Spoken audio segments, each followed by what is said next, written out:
कहानी की शुरुआत एक ऐसी रहस्यमयी कहानी से होती है। सदियों पहले जापान की पहली रानी हिमिको के पास ऐसी रहस्यमयी शक्तियां थी जिनसे वो किसी के भी शरीर को छू ले तो उसकी मौत हो जाती। उसकी ताकत इतनी भयानक थी कि आखिरकार उसके अपने ही सेनापतियों ने उसके खिलाफ जंग छेड़ दी और उसे हमेशा के लिए छिपाने के लिए डेविल सी के बीच बसे एक सुनसान द्वीप पर दफना दिया गया। तभी से उस जगह पर जाना मौत को दावत देने के बराबर माना जाने लगा। सालों बाद मशहूर खोजकर्ता रिचर्ड क्राफ्ट के हाथ एक ऐसा प्राचीन नक्शा लगता है जो सीधे उसी खोए हुए द्वीप तक पहुंचने का रास्ता दिखाता था। फिर वो बिना डरे उस खतरनाक सफर पर निकल पड़ता है। जाने से पहले वो अपनी छोटी बेटी लारा को उसकी माँ की आखिरी निशानी, एक खूबसूरत लॉकेट देता है और वादा करता है कि वो जरूर लौटेगा, लेकिन वो कभी वापस नहीं आता। 7 साल बीत जाते हैं। अब बड़ी हो चुकी लारा लंदन की सड़कों पर अपनी पहचान बनाने के लिए संघर्ष कर रही होती है। वो बॉक्सिंग करके पैसे कमाने की कोशिश करती है, लेकिन हार जाने की वजह से अपनी फीस तक नहीं भर पाती। अपना गुजारा करने के लिए लारा बाइक कुरियर का काम करती है। तभी उसे एक खतरनाक अंडरग्राउंड बाइक रेस के बारे में पता चलता है, जहां जीतने वाले को अच्छी रकम मिलने वाली होती है। अब पूरे शहर के राइडर्स उसका पीछा करने वाले थे और अगर वो सबको चकमा देकर बच निकली तभी जीत उसकी होती। शुरुआत में सब कुछ उसके प्लान के मुताबिक चलता है।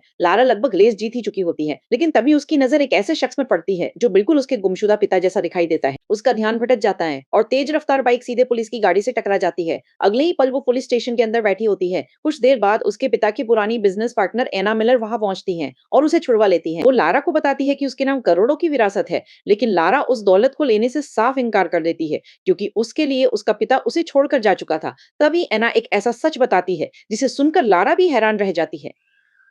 रिचर्ड को मरे हुए घोषित किए बिना उनकी पूरी कंपनी और कई सालों की मेहनत हमेशा के लिए खत्म हो जाएगी। अब फैसला लारा के हाथ में था। अगली सुबह वो मजबूरी में दस्तावेजों पर हस्ताक्षर करने पहुंचती है, लेकिन ठीक उसी समय वकील उसे एक रहस्यमयी पजल बॉक्स देता है जिसे उसके पिता ने उसके लिए छोड़ा था। काफी कोशिशों के बाद जैसे ही लारा उस पहेली को हल करती है, बॉक्स के अंदर से एक चाबी और एक गुप्त संदेश निकलता है। यही संदेश उसे साइन करने से रोक देता है। बिना एक पल गंवाए वो सीधे क्राफ्ट मैनर पहुंचती है। वहां अपने पिता की कब्र पर बने एक खास निशान को दबाते ही उसके सामने एक गुप्त रास्ता खुल जाता है। जैसे ही लारा नीचे जाती है, वहां चारों तरफ प्राचीन नक्शे, रहस्यमयी कलाकृतियां और अलग अलग पहचान वाले पासपोर्ट रखे होते हैं। उसी कमरे में उसे अपने पिता का रिकॉर्ड किया हुआ वीडियो मिलता है। वीडियो से पता चलता है कि अपनी पत्नी की मौत के बाद रिचर्ड एक ऐसे रहस्य के पीछे पड़ गए थे जो मौत के बाद की दुनिया से जुड़ा हुआ था। इसी तलाश ने उन्हें हिमिको तक पहुंचा दिया, लेकिन जाते जाते उन्होंने एक वार्निंग भी छोड़ी थी कि अगर हिमिको से जुड़ी रिसर्च गलत लोगों के हाथ लग गई तो इसका अंजाम पूरी दुनिया को भुगतना पड़ेगा। रिचर्ड चाहते थे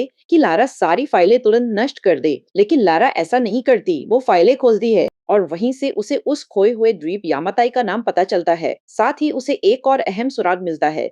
लुरेन, वही जहाज का कप्तान जिसने कभी उसके पिता को उस रहस्यमय द्वीप तक पहुंचाने की जिम्मेदारी ली थी। इसके बाद लारा अपने पिता को ढूंढने का फैसला कर लेती है, लेकिन एक आखिरी मुश्किल अभी बाकी थी क्योंकि विरासत के कागजों पर उसने साइन नहीं किए थे, इसलिए उसके पास इस सफर के लिए एक भी पैसा नहीं था। आखिरकार वो अपने पिता की दी हुई वही कीमती लॉकेट बेच देती है जो उसकी माँ की आखिरी निशानी थी। कुछ दिनों बाद लारा अपने पिता के छोड़े हुए सुरागों का पीछा करते करते हांगकांग पहुंच जाती है। उसे सिर्फ एक ही इंसान की तलाश होती है, ल्यूरेन, वही जहाज का कप्तान जो उसे उस रहस्यमय द्वीप तक पहुंचा सकता था। लेकिन शहर में कदम रखते ही उसके साथ कुछ ऐसा हो जाता है जिसकी उसने बिल्कुल उम्मीद नहीं की थी। रास्ता पूछने के बहाने कुछ लड़के उसकी मदद करने का नाटक करते हैं और अगले ही पल उसका बैग छीनकर भाग जाते हैं। लारा बिना एक सेकंड गंवाए उनके पीछे दौड़ पड़ती है। आखिरकार वो एक चोर को पकड़कर अपना बैग वापस हासिल कर लेती है, लेकिन तभी दूसरा लड़का चाकू निकाल लेता है। अब लड़ना बेवकूफी थी, इसलिए लारा पास खड़े एक जहाज पर छलांग लगा देती है। उसे बिल्कुल अंदाजा नहीं था कि किस्मत उसे वहीं ले आई थी जहां उसे पहुंचना था। ये जहाज एंडोरेंस था और इसका मालिक कोई और नहीं बल्कि लूरेन था। चोर अभी भी उसका पीछा कर रहे होते हैं, लेकिन तभी लूरेन बंदूक लेकर सामने आ जाता है। उसे देखते ही सभी बदमाश भाग जाते हैं, लेकिन असली परेशानी अब शुरू होती है क्योंकि लूरेन नशे में धुत होकर वहीं बेहोश हो जाता है। लारा किसी तरह उसे होश में लाती है और अपने पिता की पूरी कहानी व उनका छोड़ा हुआ संदेश दिखाती है, लेकिन संदेश पढ़ते ही लूरेन एक ऐसा खुलासा करता है जो सब कुछ बदल देता है। वो संदेश उसके लिए नहीं बल्कि उसके पिता के लिए छोड़ा गया था। दरअसल उसके पिता का नाम भी लूरेन ही था और वही इंसान 7 साल पहले रिचर्ड क्राफ्ट के साथ उस रहस्यमयी यात्रा पर गया था जहां से दोनों कभी लौट कर नहीं आए। इसके बाद दोनों रिचर्ड की डायरी में बने अजीब चिन्हों को समझने की कोशिश करते हैं। जो साधारण निशान लग रहे थे वो असल में घड़ी की सुइयां थी जिनमें यामाताई द्वीप की असली लोकेशन छिपी हुई थी, लेकिन वहां जाने की हिम्मत किसी में नहीं थी। लूरेन साफ मना कर देता है।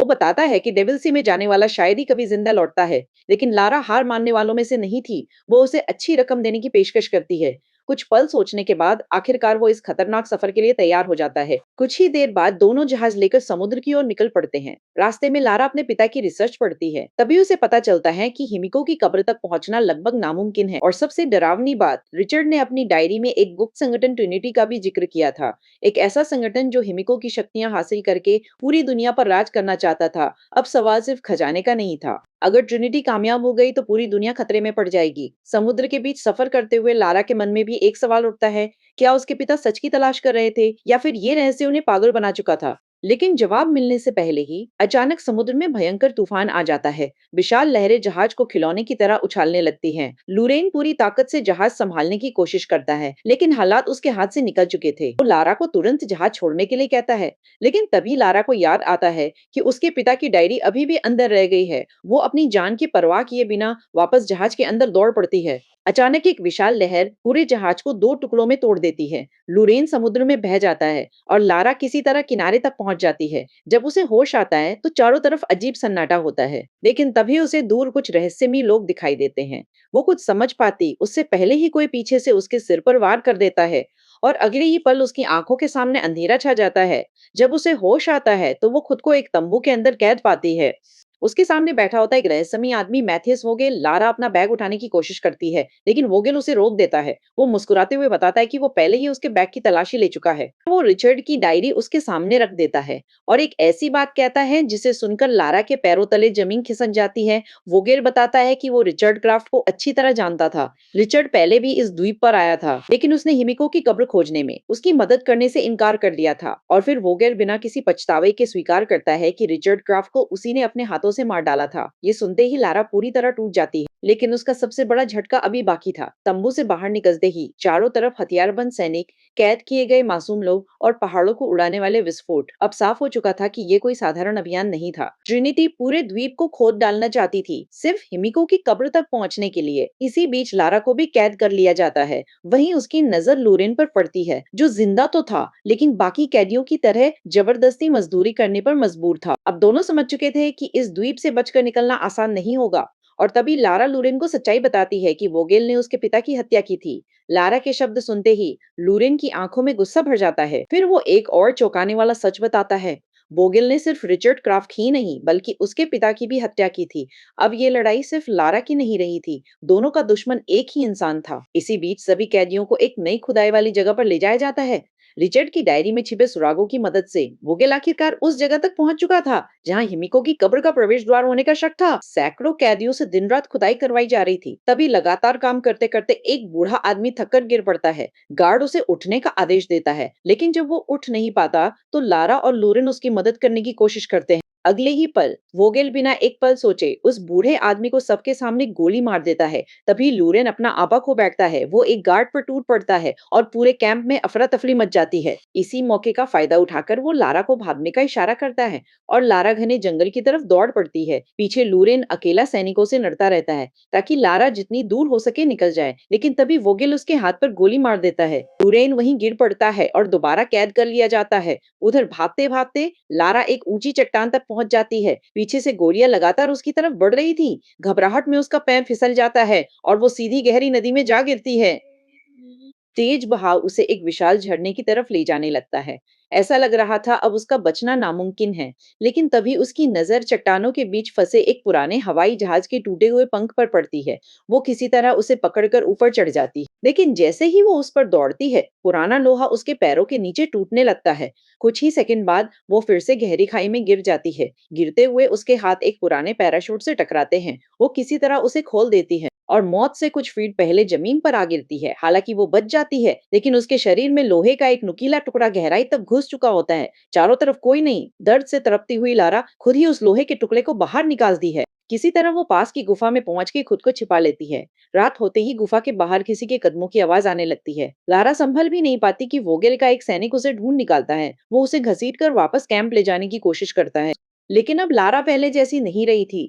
कमजोर होने के बावजूद वो पूरी ताकत से उसका मुकाबला करती है। आखिरकार अपनी जान बचाने के लिए लारा उस सैनिक को पानी में डुबोकर मार देती है। लारा कुछ पल के लिए बिल्कुल शांत हो जाती है। क्योंकि आज पहली बार उसने किसी इंसान की जान ली थी, लेकिन तभी उसे एहसास होता है कि कोई दूर खड़ा उसे देख रहा है। जैसे ही लारा उसकी तरफ बढ़ती है, वो रहस्यमयी आदमी जंगल की तरफ भागने लगता है। लारा भी उसके पीछे दौड़ पड़ती है। चट्टानों और पहाड़ियों को पार करने के बाद आखिरकार वो उस आदमी तक पहुंच जाती है। लेकिन अगले ही पल जो चेहरा उसके सामने आता है, उसे देखकर उसके पैरों तले जमीन खिसक जाती है। वो इंसान कोई और नहीं बल्कि उसका पिता रिचर्ड क्राफ्ट था, जिसे वो पिछले 7 सालों से मरा हुआ समझ रही थी। शुरुआत में रिचर्ड को अपनी आंखों पर यकीन नहीं होता, लेकिन जब लारा उसे यकीन दिलाती है कि वो सचमुच उसकी बेटी है, तो 7 सालों बाद बिछड़े बाप बेटी आखिरकार एक दूसरे से मिल जाते हैं। रिचर्ड उसकी चोटों का इलाज करता है, लेकिन अगली सुबह वोगेल और उसके लोग आखिरकार खुदाई करते करते हिमिको की कब्र का प्रवेश द्वार खोज निकालते हैं। वोगेल तुरंत ट्रिनिटी से संपर्क करता है और बताता है कि उनका मिशन आखिरी चरण में पहुंच चुका है। इधर लारा के होश में आते ही रिचर्ड उसे अपनी सबसे बड़ी सच्चाई बताता है। वो कहता है कि उसे छोड़कर जाना उसकी जिंदगी का सबसे मुश्किल फैसला था, लेकिन अगर वो यहाँ नहीं रुकता तो ट्रिनिटी बहुत पहले ही मिको की कब्र तक पहुंच चुकी होती। वो इतने सालों से सिर्फ एक काम कर रहा था, इस रहस्य को दुनिया से छिपा कर रखना। फिर वो लारा से पूछता है, क्या उसने उसकी सारी रिसर्च नष्ट कर दी थी? लारा सच बता देती है कि उसने ऐसा नहीं किया। ये सुनते ही रिचर्ड का चेहरा बदल जाता है। उसे समझ आ जाता है कि जिस डायरी को लारा अपने साथ लाई थी, उसी की वजह से वोगेल कब्र तक पहुंच पाया। लारा बताती है कि उसने ये सब सिर्फ अपने पिता को ढूंढने के लिए किया था, लेकिन अब बहुत देर हो चुकी थी। रिचर्ड चेतावनी देता है कि अगर हिमिको की कब्र खुल गई, तो पूरी दुनिया ऐसी तबाही देखेगी जिसकी किसी ने कल्पना भी नहीं की होगी। लारा एक नया प्लान बनाती है। अगर वोगेल का सैटेलाइट फोन मिल जाए तो बाहर की दुनिया से संपर्क किया जा सकता है। रिचर्ड को लगता है कि अब कुछ नहीं हो सकता, लेकिन लारा उसे उसी की सिखाई हुई बात याद दिलाती है कि कभी हार मत मान। बस यही बात रिचर्ड के अंदर भी उम्मीद जगा देती है। अब लारा अकेले ही वोगेल के कैंप की तरफ निकल पड़ती है, हाथ में धनुष और तीर, और दिल में सिर्फ एक मकसद। वो चुपके से दुश्मनों के बीच पहुंच जाती है और सीधे वोगेल के तंबू में घुसकर सैटेलाइट फोन ढूंढने लगती है। लेकिन तभी वोगेल वापस आ जाता है। लारा तुरंत छिप जाती है। कुछ देर तक वोगेल अपनी नाकामी पर गुस्सा निकालता रहता है, क्योंकि कब्र का दरवाजा अभी तक नहीं खुल पाया था। जैसे ही वो बाहर निकलता है, लारा भी चुपचाप तंबू से बाहर आ जाती है। उसी समय उसकी नजर लोरेन और बाकी कैदियों पर पड़ती है। बिना आवाज किए वो अपने धनुष से एक गार्ड को ढेर कर देती है और धीरे से सभी कैदियों से कहती है, अब या तो आजादी मिलेगी या फिर मौत। अगले ही पल पूरे कैंप में भगदड़ मच जाती है। कैदी हथियार छीनकर सैनिकों पर टूट पड़ते हैं। इस अफरा तफरी का फायदा उठाकर लारा लोरेन से कहती है कि वो बाकी कैदियों को लेकर यहाँ से निकल जाए, जबकि वो खुद सैटेलाइट फोन लेने जा रही थी। योजना बिल्कुल सही चल रही थी। लारा किसी तरह फोन अपने हाथ में ले लेती है, लेकिन तभी थोड़ी दूरी पर वोगेल उसके पिता रिचर्ड के सिर पर बंदूक ताने खड़ा था। अब उसके सामने सबसे मुश्किल फैसला था, एक तरफ दुनिया को बचाने का मौका और दूसरी तरफ उसका अपना पिता। वोगेल रिचर्ड को धमकी देता है कि वो तुरंत हिमिको की कब्र खोल दे। उसका दावा था कि वो ये सब सिर्फ अपना मिशन पूरा करके अपने परिवार के पास लौटने के लिए कर रहा है। लेकिन रिचर्ड जानता था कि अगर ये कब्र खुल गई तो शायद इस दुनिया में कोई भी सुरक्षित नहीं बचेगा। रिचर्ड आखिरी सांस तक मना करता रहता है। तब वोगेल अपने एक आदमी को उसे गोली मारने का आदेश देता है, लेकिन गोली चलने से पहले ही हवा को चीरता हुआ एक तीर आता है और सीधे उस गार्ड के सीने में जा घुसता है। लारा वहां पहुंच चुकी थी। वो दूसरा तीर वोगेल पर तान देती है, लेकिन चालाक वोगेल फिर रिचर्ड को ढाल बना लेता है और उसकी कनपट्टी पर बंदूक रख देता है। अब पूरा खेल लारा के हाथ में था। रिचर्ड उसे इशारा करता है कि वो तीर चला दे। अगर उसकी जान भी चली जाए तो भी वोगेल को रोकना ज्यादा जरूरी है। लेकिन 7 साल बाद अपने पिता को दोबारा खोने की हिम्मत लारा में नहीं थी। वोगेल उसकी यही कमजोरी पहचान लेता है। वो कहता है कि अगर अपने पिता को जिंदा देखना चाहती हो तो उन्हें समझाओ कि कब्र खोल दो। कुछ पल की खामोशी के बाद लारा अपना धनुष नीचे कर देती है और फैसला करती है कि कब्र वो खुद खोलेगी। उसे याद था कि कराकोरी पजल वाला सिद्धांत इस दरवाजे पर भी लागू हो सकता है। वो पत्थरों के प्राचीन तंत्र को सही क्रम में घुमाती है। कुछ ही सेकंड बाद सैकड़ों सालों से बंद पड़ा विशाल दरवाजा जोरदार आवाज के साथ खुलने लगता है। अब वोगेल, रिचर्ड, लारा और सैनिक उस गहरी खाई में उतरने लगते हैं। जैसे जैसे वो नीचे जाते हैं, वहां की हवा भी अजीब होती जाती है। रिचर्ड को महसूस होने लगता है मानो हिमिको की मौजूदगी आज भी वहीं हो, लेकिन वोगेल इसे अंधविश्वास कहकर हंसी में उड़ा देता है। उसी दौरान लारा का पैर अचानक एक छिपे हुए ट्रिगर पर पड़ जाता है और अगले ही पल जमीन से नुकीले लोहे के भाले बाहर निकलते हैं। एक सैनिक वहीं तड़प तड़प कर मर जाता है। अब सबको समझ आ चुका था कि ये कब्र सिर्फ छिपाई नहीं गई थी, बल्कि इसे मौत का किला बनाया गया था। कुछ देर बाद वो एक विशाल गड्ढे तक पहुंचते हैं, लेकिन उसके अंदर जो दिखाई देता है उसे देखकर सबकी सांसें थम जाती हैं। पूरा गड्ढा इंसानी कंकालों से भरा पड़ा था। तभी लारा को अपने पिता की डायरी याद आती है। यही था चेजम ऑफ सोल्स, यानी आत्माओं की खाई। किसी तरह पुरानी सीढ़ी के सहारे सभी उसे पार कर लेते हैं। दूसरी तरफ पहुंचते ही दीवारों पर बने सैकड़ों अजीब चेहरे उनका इंतजार कर रहे थे। यही हिमिको की दूसरी परीक्षा थी। लेकिन इससे पहले कि कोई कुछ समझ पाता, भारी पत्थर के दरवाजे बंद हो जाते हैं और जमीन धीरे धीरे टूटकर नीचे गिरने लगती है। हर गुजरते सेकंड के साथ मौत और करीब आती जा रही थी। तभी लारा की नजर दीवार में बने एक छोटे से छेद पर पड़ती है। उसे समझ आ जाता है कि ये कोई साधारण जाल नहीं, बल्कि एक पहेली है। सभी लोग दीवारों में छिपे प्राचीन प्रेयर व्हील्स ढूंढने लगते हैं। हर पहिए पर अलग अलग रंग बने होते हैं, लेकिन कुछ भी काम नहीं करता। उधर जमीन लगातार टूटती जा रही। एक पल ऐसा आता है जब लारा खुद भी गहरी खाई में गिरते गिरते बचती है। तभी अचानक उसे पूरी पहेली समझ आ जाती है। राज किसी एक रंग में नहीं था, बल्कि दो रंगों को मिलाने में था। नीला और पीला जो मिलकर बनाते हैं हरा रंग, जीवन का प्रतीक। जैसे ही सही संयोजन लगाया जाता है, पूरे कमरे का तंत्र सक्रिय हो जाता है। टूटती हुई जमीन रुक जाती है और बंद दरवाजे धीरे धीरे खुलने लगते हैं। मौत से बचने के बाद सभी लोग और भी गहराई में पहुंच जाते हैं। अब वो हिमिको के असली कब्र के बेहद करीब थे। आगे बढ़ते हुए उन्हें दर्जनों कंकाल दिखाई देते हैं, लेकिन ये साधारण लोग नहीं थे। ये थी हिमिको की वफादार सेविकाएं, जिन्होंने अपनी रानी के साथ मरना स्वीकार कर लिया था, ताकि मौत के बाद भी उसकी रक्षा करती रहे। अब सफर की सबसे आखिरी मंजिल उनके सामने आ जाती है, एक विशाल कक्ष जिसके बीचों बीच रखा था हिमिको का ताबूत। रिचर्ड आखिरी बार वोगेल से रुक जाने की विनती करता है, लेकिन अब वोगेल के सिर पर जुनून सवार हो चुका था। उसे ना किसी श्राप पर विश्वास था।